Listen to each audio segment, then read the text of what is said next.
जाएंगे। Okay, so अस्सलाम वालेकुम to everyone. Am I audible and visible to you guys? आवाज आ रही है मेरी? Hello hello hello, am I audible to you guys? Okay okay, that's good. So हमने स्टार्ट किया हुआ chapter number 22 which is chromosomes and DNA, जो कि हमारे पास क्या है, क्रोमोसोम्स एंड डीएनए। इस चैप्टर में हमने मेजॉरिटी इसमें हमने मेजॉरिटी चीज़ें डिस्कस कर ली हैं। ठीक हो गया। हमने इसके जो मेजर मेजर टॉपिक्स हैं उसमें हमने DNA as a heredity material discuss कर लिए है, DNA replication, gene expression, regulation of gene expression and mutation. We have discussed about all these topics. Okay, आज का हमारा टॉपिक है क्रोमोसोमल थ्योरी ऑफ इनहेरिटेंस। वालेकुम अस्सलाम मोहदीसा, वेलकम। वालेकुम अस्सलाम Laiba, welcome welcome to the Noon Academy. So आज हमारे पास पहला टॉपिक जो सबसे पहले पढ़ना चाहिए था उसको हम सबसे लास्ट में पढ़ रहे हैं, तो ये टॉपिक है हमारे पास। ओके, सो सबसे पहले है हमारे पास क्रोमोसोमल थ्योरी ऑफ इनहेरिटेंस। ठीक हो गया। तो इसकी कहानी कुछ शुरुआत होती है 1960s से, जब मेंडल ने अपना वर्क पब्लिश किया था। ठीक है। तो 1960s में, सॉरी नॉट 1960s, 1860s। तो 1860s में Mendel presented his law of inheritance. Mendel ने अपने दो लॉज दिए थे, लॉ इनफैक्ट तीन लॉ दिए थे, law of dominance, law of segregation of gametes and law of independent assortment. ये तीन लॉ दिए थे मेंडल ने। ठीक है। इनिशियली उसके टाइम पे क्योंकि द ओरिजिन ऑफ स्पीशी भी पब्लिश हुई थी, तो उस वक्त, जी जी इम्पोर्टेंट है। तो उनका उस वक्त 1859 के अंदर ओरिजिन ऑफ स्पीशी भी पब्लिश हुई थी। तो जो मेंडल का काम है ना, उसको जो है वो साइड लाइन कर दिया गया था। उसको लाइक ज़्यादातर साइंटिस्ट का उसको मतलब ज़्यादातर देखा नहीं, बस ज़्यादातर एवोल्यूशन की तरफ ही जा रहे थे।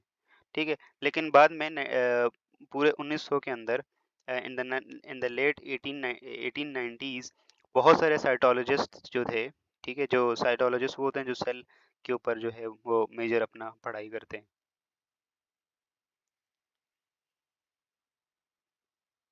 ठीक है। तो 90s के अंदर, पूरी 19th सेंचुरी के हमारे पास बिल्कुल 20th सेंचुरी के स्टार्ट में तीन साइंटिस्ट थे। ठीक है। हुग डी वेरीज, कार्ल कॉर्न, और एक दूसरे थे एच एच वॉन टैशमार्क। ठीक है। ये तीन साइंटिस्ट थे। इन्होंने जो है वो ग्रोगर मेंडल के काम को दोबारा से वो किया, और उसके बाद उन्हें प्रॉपर जो है वो प्रॉपर ग्रोवर मेंडल के काम को अटेंशन मिली, और उसके बाद फिर इनहेरिटेंस और इस तरह की चीज़ों के ऊपर काम होना स्टार्ट हुआ। ठीक है। तो with these scientists like Walter Flemming, साथ में वाल्टर फ्लेमिंग भी थे, वाल्टर शॉर्टन भी थे, टी एच मॉर्गन थे, और थियोडोर बोवेन। इन सब ने वर्क किया क्रोमोसोम के स्ट्रक्चर के ऊपर। ठीक है। क्रोमोसोम के स्ट्रक्चर के ऊपर किया, और इनके बिहेवियर के ऊपर किया कि इनहेरिटेंस के अंदर और सेक्सुअल रिप्रोडक्शन के अंदर क्रोमोसोम्स का नंबर कैसे कम होता है, कैसे बढ़ता है। ठीक है। तो इन साइंटिस्ट ने कलेक्टिवली काम किया था। इन तीन साइंटिस्ट ने जो है वो ग्रोगर मेंडल के काम को डिस्कवर किया।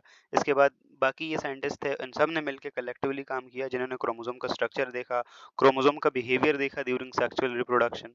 ठीक है, कि कैसे कैसे क्रोमोसोम का नंबर कम होता है, या मतलब for example from parents to offspring chromosome, मतलब क्या डिफरेंट डिफरेंट बिहेवियर शो करते हैं। ठीक है। उसके बाद फिर हमारे पास आती है हिस्ट्री ऑफ क्रोमोसोमल थ्योरी। तो सबसे पहले हमारे पास क्रोमोसोम को डिस्कवर करने वाले साइंटिस्ट वाल्टर फ्लेमिंग थे। ठीक है। तो Walter Flemming was first who put the foundation for this history. तो उन्होंने ऑब्जर्व किया था रैपिडली डिवाइडिंग जो सैलमेंडर लार्वा है ना, ठीक है, उसमें उन्होंने देखा था थ्रेड लाइक स्ट्रक्चर्स। ठीक है, जो हम पहले डिस्कस कर चुके हैं। ठीक है। और उन्होंने टर्म दी उसको क्रोमोसोम्स की। ठीक है। क्रोमोसोम्स की टर्म क्यों दी? क्योंकि जब उन्होंने जो है वो सेल को डाई किया, सेलेमेंडर के लार्वा के जो सेल रैपिडली डिवाइड होते हैं उनको जब डाई किया, तो उन्होंने देखा कि ये जो क्रोमोसोम्स थे ना, उन्होंने एक्स्ट्रा ही कलर ले लिया था। ठीक है। तो क्रोमोमीन कलर्ड और सोमोमीन बॉडीज। तो क्रोमोसोम्स का इवेंचुअली मतलब होता है coloured bodies, and these are the thread like structure which is present inside the nucleus. तो ये वाला पॉइंट सबसे पहले हमारे पास वाल्टर फ्लेमिंग ने इसको डिस्कवर किया। उसके बाद दो साइंटिस्ट और आए, उन्होंने कंट्रीब्यूशन दी, वाल्टर सॉटन है, ठीक है, और थियोडोर बोवेन। ठीक है। इन दोनों ने इंडिपेंडेंटली ये ऑब्जर्व किया क्रोमोसोम्स का बिहेवियर, कि जब एग और स्पर्म्स बनते हैं ना, मियोसिस के थ्रू, तो उसमें नंबर ऑफ क्रोमोसोम हाफ हो जाते हैं एग्जैक्टली, ठीक है। और जब हमारे पास यू कैन सी गाइस कि independently observe the behaviour of chromosome distribution in egg and sperm during meiosis. उन्होंने ये भी ऑब्जर्व किया कि जो सोमैटिक सेल्स होते हैं ना, उसके अंदर क्रोमोसोम्स पेयर की फॉर्म में होते हैं। सोमैटिक सेल्स कौन से होते हैं? वो सेल्स जो कि हमारी बॉडी के नॉर्मल सेल्स होते हैं, राइट। स्किन का सेल इज सोमैटिक सेल। तो the cells other than germ cells are somatic cells. तो सोमैटिक सेल्स में उन्होंने देखा कि नंबर ऑफ क्रोमोसोम जो हैं हमारे पास वो हमेशा पेयर्ड की फॉर्म में होते हैं, ठीक है, होमोलोगस क्रोमोसोम्स। और जो हमारे पास स्पर्म और ओवम है, तो उसमें जो क्रोमोसोम्स हैं वो हमारे पास एक एक कॉपी होती है। ठीक हो गया। और ये चीज हमारे पास जो मेंडल का लॉ है ना, लॉ ऑफ इंडिपेंडेंट असॉर्टमेंट, ठीक है, ये law of segregation of gametes, तो ये हमें ये बताता है कि जो ग्रोगर मेंडल का काम था ना, तो ग्रोगर मेंडल के काम से ही ये चीज ड्राइव्ड हुई थी। ठीक हो गया। उसके बाद in 1890 Carl Correns rediscover and independently verify the Mendel's work. ठीक है। 1890 के अंदर दोबारा से कार्ल कोरन, जो तीन साइंटिस्ट थे ना स्टार्ट में, उनमें से कार्ल कोरन जो थे उन्होंने रीडिस्कवर किया मेंडल के वर्क को। और उन्होंने फिर जो है वो पेपर पब्लिश किया 90s के अंदर पूरा, ठीक है, with the title Mendel law of concerning the behaviour of progeny of the racial hybrid. ठीक है। तो उसमें भी पहली बार उन्होंने ये देखा कि जो क्रोमोसोम्स है ना, उनका रिलेशन हेरिडिटी के साथ, मतलब जेनेटिक मटेरियल के साथ लिंक किया उन्होंने। ठीक हो गया। तो ये साइंटिस्ट थे, इन्होंने जो है वो क्रोमोसोमल थ्योरी ऑफ इनहेरिटेंस में काफी रोल प्ले किया। ठीक हो गया। इसके बाद है हमारे पास स्टेटमेंट्स। तो क्या क्या स्टेटमेंट्स हैं इसके क्रोमोसोमल थ्योरी ऑफ इनहेरिटेंस के, उसकी जरा देखते हैं। तो the central role of chromosome was first suggested by German geneticist Karl Korn. अभी हमने जिस चीज की बात की, ठीक है। Later on the theory proposed about chromosomes by American scientist Walter Sorton in 1902। ठीक है। और इस थ्योरी के अकॉर्डिंग इसका नाम दिया गया क्रोमोसोमल थ्योरी ऑफ इनहेरिटेंस या क्रोमोसोमल थ्योरी ऑफ हेरिडिटी। और इसके पोस्टुलेट कुछ ये हैं। सबसे पहला पोस्टुलेट ये है कि reproduction involve the union of only two cells. ठीक है। तो ये बात आज जो हम ये पढ़ते हैं ना कि रिप्रोडक्शन के लिए हमारे पास दो सेल्स होते हैं, ओवम और स्पर्म आपस में फ्यूज होते हैं, तो ये बात उस वक्त से आई। ठीक है। तो एक एग होता है और एक स्पर्म होता है, ये आपस में फ्यूज होते हैं। ठीक है। उसके बाद क्या है, if the Mendel model is correct, then these two gametes must make equal hereditary contribution। ठीक है। अगर मेंडल का जो मॉडल है, ठीक है, law of purity of gametes, अगर वो सही है, तो उसका मतलब ये है कि जो स्पर्म है वो भी उतना ही जेनेटिक मटेरियल देगा, और जो हमारे पास ओवम है वो भी उतना ही जेनेटिक मटेरियल देगा, क्योंकि दोनों सेल कंबाइन होके एक जाइगोट बन रहे हैं ना। ठीक है, दोनों सेल कंबाइन होके एक जाइगोट बना रहे हैं। तो इन दोनों सेल का, स्पर्म का और ओवम का, दोनों का इक्वल कंट्रीब्यूशन होना चाहिए। लेकिन देखा गया कि देखो स्पर्म साइज में छोटा होता है, ठीक है, ओवम साइज में काफी बड़ा होता है। ठीक है। तो स्पर्म का साइटोप्लाज्म तो इतना खास वेल डिफरेंशिएटेड होता नहीं है। तो फिर ये चीज देखी गई कि मतलब इसका न्यूक्लियस के अंदर ही जेनेटिक मटेरियल होगा। तो न्यूक्लियस इसका पार्टिसिपेट करते हैं ना, जस्ट फर्टिलाइजेशन के दौरान। ठीक हो गया। तो पहला पॉइंट ये कि स्पर्म का cytoplasm too was too little, तो उसके जो गेमीट्स थे ना, they gamete resides in the nucleus. दूसरा पॉइंट हमारे पास क्या है, chromosome segregate during meiosis in a manner similar to executed by the element of Mendel Mendel's model. ठीक है। मेंडल्स ने जब बोला था अपने law of purity of gamete में, हम आगे पढ़ेंगे इस लॉ को, ठीक है, अभी हमने ये नहीं पढ़ा। तो law of purity of gametes के अकॉर्डिंग ये था कि हर एक जीन के या हर एक क्रोमोसोम के दो पेयर होते हैं। ठीक है। जब गेमीट्स बनते हैं तो एक पेयर एक गैमीट के पास चला जाता है और एक पेयर दूसरे गैमीट के पास चला जाता है। तो इस तरह से एक गैमीट के पास एट अ टाइम एक ही कॉपी होती है जीन की, या एक ही कॉपी होती है किसी क्रोमोसोम की। ठीक है, तो ये कहता है, तो chromosome segregates during meiosis in a manner similar to exhibited by the elements of Gregor Mendel. ठीक हो गया। सेकंड वाला पॉइंट सब लोगों को क्लियर है? गर्ल्स सेकंड पॉइंट क्लियर है? थर्ड पे आए। ओके, सो थर्ड पॉइंट ये है कि gametes have only one copy of each pair of homologous chromosome. ठीक है, हमारे पास जो गैमीट्स होते हैं उनके पास एक ही कॉपी होती है क्रोमोसोम की। जो होमोलोगस क्रोमोसोम होते हैं, जो दो क्रोमोसोम्स होते हैं, ठीक है, उनकी दो कॉपीज होती हैं ना डेफिनेटली, एक पैटर्नल एक मैटर्नल। लेकिन जो गैमीट्स होते हैं उनके पास सिर्फ एक ही होती है। ठीक है, डिप्लॉयड सेल्स के पास दो कॉपीज होती हैं। वी नो दैट के जो सोमैटिक सेल्स होते हैं दे आर डिप्लॉयड सेल्स। ठीक है, तो जो सोमैटिक सेल्स होते हैं उनके पास दो कॉपी होती हैं, एक पैटर्नल एक मैटर्नल। लेकिन जो गैमीट्स होते हैं, गैमीट्स के पास सिर्फ और सिर्फ एक कॉपी होती है।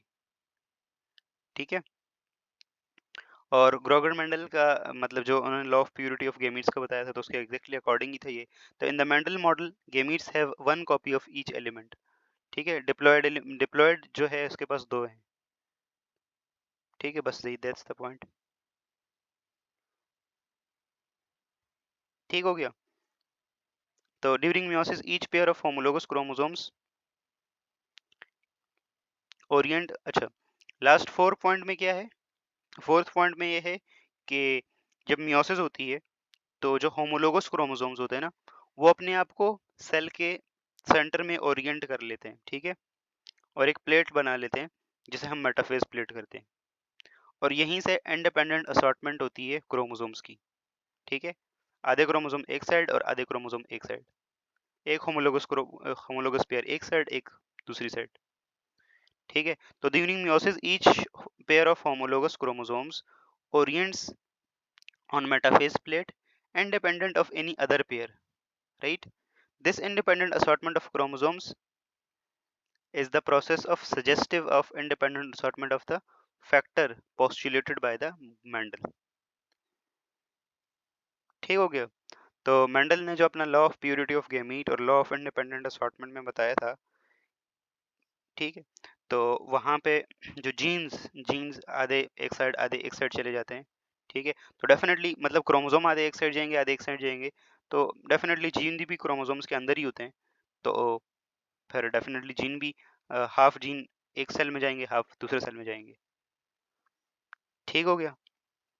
आप लोगों ने मियोसिस पढ़ा होगा ना, मियोसिस का जो हमारे पास एक मेटाफेज प्लेट बनती है ऐसे। ठीक है, तो सेल जो है वो अपने आप को सेंटर में से अलाइन कर लेते हैं। ठीक है, और इधर टर्मिनल से इस तरह से स्पिंडल फाइबर्स आते हैं। ठीक है, उसके बाद जब एनाफेज आता है तो इसके बीच में कॉन्ट्रैक्शन होती है और हाफ क्रोमोसोम एक साइड और हाफ क्रोमोसोम दूसरी साइड चले जाते हैं। उजाला लैगिंग हो रही है। उजाला आपका नेट सही नहीं होगा मे बी। ओके, तो यहाँ तक सब लोगों को क्लियर है ये चीज? चारों पॉइंट्स क्लियर हैं? Second point, okay, where is second point? Just a minute में आपको रिपीट करवाता हूँ, where is second point. Okay, second point क्या कहता है हमारे पास कि ओके, क्रोमोसोम इस तरह से सेग्रीगेट होते हैं ना, एक दूसरे से अलग होते हैं, जैसे मेंडल ने बताया था। ठीक है, मेंडल ने अपना जो मॉडल है law of purity of gametes, उन्होंने कहा था कि आगे जब हम आगे पढ़ेंगे ना, तो उन्होंने कहा था कि किसी भी ट्रेट को कंट्रोल करने के लिए दो फैक्टर रिस्पॉन्सिबल होते हैं। ठीक है, दो फैक्टर का मतलब ये है कि दो जीन्स रिस्पॉन्सिबल होते हैं। ठीक है, और ये जो जीन्स होते हैं ये इस तरह से इनका जो मतलब अज्यूम करो दिस इज, लेट्स सपोज किसी एक जीन को कंट्रोल करने वाले ये दो किसी एक ट्रेट को कंट्रोल करने वाले ये दो जीन्स हैं। ठीक है, तो जब मियोसिस होगा तो इसमें से एक जीन जो है वो एक सेल के पास चला जाएगा और दूसरा जीन है वो दूसरे जीन के पास चला जाएगा, दूसरे सेल के पास चला जाएगा। This is called the law of purity of gametes. ठीक है, तो ये चीज़ मेंडल ने प्रेडिक्ट की थी। अब दोनों एक में नहीं जा सकते, दोनों एक में चले जाएँ और एक खाली रह जाए, ठीक है? ऐसा नहीं हो सकता, तो इक्वल डिस्ट्रीब्यूट होते हैं। तो हमारे पास मियोसिस में जो क्रोमोसोम हमारे पास डिवाइड होते हैं, वो जैसे ग्रोगर मेंडल ने बताया था कि जैसे फैक्टर्स या एलिमेंट्स का भी मतलब वही जीन्स, ठीक है? तो उसके अकॉर्डिंग होते हैं, ठीक है? ओके, इस थ्योरी के अगेंस्ट ऑब्जेक्शन क्या है? तो objection on the chromosomal theory of inheritance was that कि independent assortment of chromosome in meiosis, the number of factor genes is more than the number of chromosomes in the pair of that organisms. This is considered as a fatal objection about a certain theory. Okay, तो हमारे पास objection क्या है? Objection just ये है कि हमारे पास number of chromosome जो हैं, objection on the chromosomal theory of inheritance कि जब इंडिपेंडेंट असॉर्टमेंट ऑफ क्रोमोसोम होती है ना मियोसिस के अंदर, उसमें number of factors are more than the chromosomes of the pair of the organism possess. It is considered as a fatal objection about the certain theory. उसके बाद हमारे पास एक एक्सपेरिमेंट है जो कि experimental verification by TH Morgan of the chromosomal theory of inheritance. तो यहाँ पे हमारे पास टीएच मॉर्गन साहब, इन्हें नोबेल प्राइज भी मिला है। तो इन्होंने जो है वो एक फ्रूट फल है ड्रेसोफेला, ये ड्रेसोफेला है, इसके ऊपर एक्सपेरिमेंट किया और इससे प्रूफ किया कि जो क्रोमोसोमल थ्योरी ऑफ इनहेरिटेंस है वो सही है, करेक्ट, ठीक है? जैसे हम ग्रोगर मंडल का पढ़ते हैं कि उन्होंने क्यों जो है वो पी प्लांट को सेलेक्ट किया, तो इसी तरह से टीएच मॉर्गन को भी पढ़ते हैं कि उन्होंने क्यों इसको सेलेक्ट किया, ठीक है? तो उन्होंने इसको इसलिए सेलेक्ट किया कि ये बहुत जल्दी हमारे पास जल्दी ग्रो कर जाते हैं, इजी टू हैंडल होते हैं, आसानी से एक जगह से दूसरी जगह ट्रांसफ़र कर सकते हैं इन्हें, ठीक है? और ज़्यादा कुछ लंबा हमें काम नहीं करना पड़ता, ठीक है? तो तो हमारे पास टीएच मॉर्गन का ये जस्ट था, ठीक है? Okay, so male flies have X chromosome and Y chromosome while female flies. अच्छा, जो ड्रेसोफिला है, ड्रेसोफिला के अंदर टोटल 6 क्रोमोसोम है, तो ठीक है? और ड्रेसोफिला का और हमारा ह्यूमंस का जो सेक्स डिटर्मिनेशन का प्रोसेस होता है ना, वो सेम होता है। ड्रेसोफिला के अंदर जो मेल होता है वो एक्स वाई होता है और फीमेल एक्स एक्स होती है, सेम जैसा हमारे अंदर है, ठीक है? उन्होंने एक्सपेरिमेंट किया, they have come to a surprise, उन्होंने एक्सपेरिमेंट कुछ ऐसा किया, तो यहाँ पे जस्ट देखें, उनका एक्सपेरिमेंट मैंने यहाँ पे लिस्ट किया हुआ है, जस्ट लुक एट दिस। सबसे पहले उन्होंने क्या किया? सबसे पहले उन्होंने ड्रेसोफिला के हमारे पास ना दो तरह के वो हैं, ठीक है? एक वो इन जिनकी आंखें रेड है और एक वो जिनकी आंखें रेड नहीं है, ठीक है? जिनकी आंखें वाइट। तो इन दोनों का आपस में जब क्रॉस करवाया गया है, इन दोनों ड्रेसोफिला के अंदर एक दूसरे को जब क्रॉस करवाया गया, तो हमारे पास देखें क्या हुआ, 50% 50% पहली वाली जनरेशन के अंदर 50% कैसे आए? 50% जो है वो रेड आई वाले आए और 50% जो है वाइट आई वाले आए ना, ठीक है? तो हमारे पास देखो 50-50% रिजल्ट आया, ठीक है? तो यहाँ पे ये चीज़ मतलब वो है कि देखो इस वाले जीन ने भी अपने आप को एक्सप्रेस किया और इस वाले जीन ने भी अपने आप को एक्सप्रेस किया, मतलब जो आई के कलर को वो कर रही है, ठीक है? तो जैसे for example chromosomal theory of inheritance यही तो कहती है कि भाई जो फैक्टर्स होते हैं वो क्या होते हैं, मतलब इंडिपेंडेंट असॉर्टमेंट होता है उनका और हमारे पास इक्वली जाता है, ठीक है? जो एग और ओवम है ना वो इक्वली कंट्रीब्यूट करता है, ठीक है? तो दोनों 50-50% रिजल्ट आप लोगों को दिखाई दे रहा होगा, ठीक हो गया? F2 जनरेशन में रिजल्ट जो है वो थोड़ा डिफरेंट है।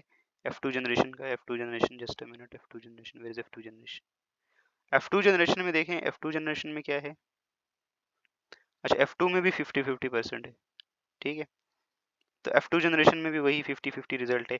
तो 50-50% रिजल्ट से ये इंडिकेशन है कि जैसे हमारे पास देखें 50% स्पर्म 50% ओवम, तो दोनों कंट्रीब्यूट करेंगे तो एग्जैक्टली हमारे पास क्या होगा, दोनों इक्वल इक्वल कंट्रीब्यूट कर रहे हैं, और यही क्रोमोसोमल थ्योरी ऑफ इनहेरिटेंस कहती है। ठीक है, यहाँ तक क्लियर है सब लोगों को?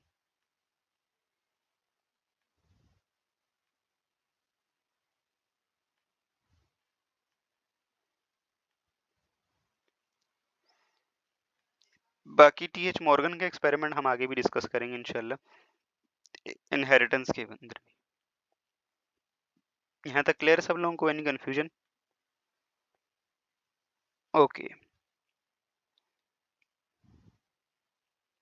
कल क्लास नहीं हुई थी, सो कोई प्रेजेंटेशन किसी की है तो आ सकते हैं स्टेज पे। यस एनीवन, कोई प्रेजेंटेशन देना चाहेगा? मोहदीसा, अलीजा हालिक।